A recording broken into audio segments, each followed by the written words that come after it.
Light house سمندر کی خاموش روشنی ایک پراسرار جذباتی اور سنسنی خیز کہانی۔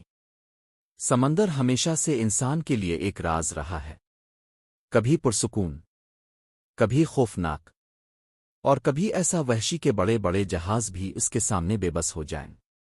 مگر انہی خطرناک سمندروں کے بیچ ایک چیز صدیوں سے انسانوں کو راستہ دکھاتی آئی ہے، وہ ہے لائٹ ہاؤس، ایک بلند مینار جو اندھیری راتوں میں اپنی روشنی سے بھٹکے ہوئے جہازوں کو منزل تک پہنچاتا ہے۔ لیکن ہر لائٹ ہاؤس کے پیچھے صرف روشنی کی کہانی نہیں ہوتی، کچھ کہانیاں خوفناک بھی ہوتی ہیں۔ یہ کہانی ہے ایک ایسے پراسرار لائٹ ہاؤس کی جہاں سمندر کی لہروں کے ساتھ ایک راز بھی دفن تھا۔ باب اول، خاموش جزیرہ۔ سن 1978۔ بحرین اوقیانوس کے درمیان ایک چھوٹا سا جزیرہ موجود تھا۔ اس جزیرے کا نام تھا بلیک واٹر آئی لینڈ۔ یہ جزیرہ دنیا سے تقریباً کٹا ہوا تھا۔ وہاں صرف ایک چیز مشہور تھی، اور وہ تھا جزیرے کے کنارے کھڑا ایک پرانا لائٹ ہاؤس۔ مقامی ملاح کہتے تھے کہ رات کے وقت اس لائٹ ہاؤس سے صرف روشنی نہیں نکلتی، بلکہ عجیب آوازیں بھی آتی ہیں۔ کئی جہازوں کے کپتان دعویٰ کرتے تھے کہ انہوں نے رات کے اندھیرے میں کسی سایہ دار انسان کو لائٹ ہاؤس کی کھڑکی میں کھڑا دیکھا، حالانکہ وہاں برسوں سے کوئی نہیں رہتا تھا۔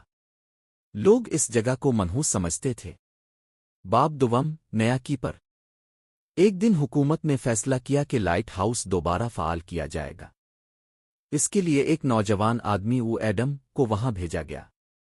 ایڈم ایک بہادر اور سمجھدار شخص تھا۔ وہ ان کہانیوں پر یقین نہیں رکھتا تھا۔ جب وہ کشتی کے ذریعے جزیرے پر پہنچا تو موسم خراب ہونا شروع ہو چکا تھا۔ بادل گرج رہے تھے، سمندر کی لہریں چٹانوں سے ٹکرا رہی تھیں۔ کشتی والے بوڑھے ملاح نے جاتے وقت کہا، رات کو اگر اوپر سے آواز آئے تو دروازہ مت کھولنا۔ ایڈم ہنس پڑا، اسے لگا بوڑھا صرف ڈرانے کی کوشش کر رہا ہے۔ باب سوم، پہلی رات۔ رات ہوتے ہی طوفان شروع ہو گیا۔ ہوا اتنی تیز تھی کہ پورا لائٹ ہاؤس ہل رہا تھا۔ ایڈم نے بڑی مشکل سے روشنی جلائی۔ پھر اچانک اوپر والی منزل سے قدموں کی آواز آئی، ٹھک ٹھک ٹھک۔ ایڈم چونک گیا۔ اس نے سوچا شاید ہوا کی آواز ہوگی، مگر چند لمحوں بعد آواز دوبارہ آئی۔ اس بار ایسا لگا جیسے کوئی آہستہ آہستہ سیڑھیاں اتر رہا ہو۔ ایڈم نے ٹارچ اٹھائی اور اوپر جانے لگا۔ لائٹ ہاؤس، سمندر کی آخری روشنی، ایک نئی پراسرار اور جذباتی کہانی۔ رات بہت سرد تھی، سمندر کی لہریں زور زور سے چٹانوں سے ٹکرا رہی تھیں۔ آسمان پر کالے بادل چھائے ہوئے تھے اور دور کہیں بجلی چمک رہی تھی۔ اسی خوفناک موسم میں ایک چھوٹی کشتی سمندر کے بیچ سفر کر رہی تھی۔ کشتی میں صرف ایک شخص موجود تھا، جس کا نام سلمان تھا۔ سلمان ایک نوجوان رپورٹر تھا۔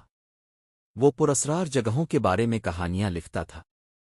اس بار وہ ایک ایسے لائٹ ہاؤس کی تحقیق کرنے جا رہا تھا جس کے بارے میں کہا جاتا تھا کہ وہاں آج بھی مرنے والوں کی روحیں بھٹکتی ہیں۔ اس لائٹ ہاؤس کا نام تھا سیڈو لائٹ ہاؤس۔ لوگ کہتے تھے کہ 50 سال پہلے وہاں ایک خوفناک حادثہ ہوا تھا، اور اس حادثے کے بعد جو بھی رات کے وقت وہاں گیا وہ واپس نہیں آیا۔ پراسرار جزیرہ۔ جب سلمان جزیرے کے قریب پہنچا تو کشتی چلانے والا بوڑھا آدمی اچانک خاموش ہو گیا۔ اس نے ڈرتے ہوئے کہا، بیٹا، اگر رات کو کسی بچے کے رونے کی آواز آئے تو پیچھے مت دیکھنا۔ سلمان ہنس پڑا، اسے لگا شاید یہ سب لوگوں کی بنائی ہوئی کہانیاں ہیں۔ مگر جیسے ہی کشتی جزیرے کے کنارے لگی، سلمان کے جسم میں عجیب سی سردی دوڑ گئی۔ پورا جزیرہ خاموش تھا، نہ کوئی پرندہ، نہ کوئی انسان، صرف سمندر کی آواز۔ جزیرے کے اوپر ایک بہت بڑا پرانا لائٹ ہاؤس کھڑا تھا۔ اس کی دیواروں پر زنگ لگا ہوا تھا اور شیشے ٹوٹے ہوئے تھے۔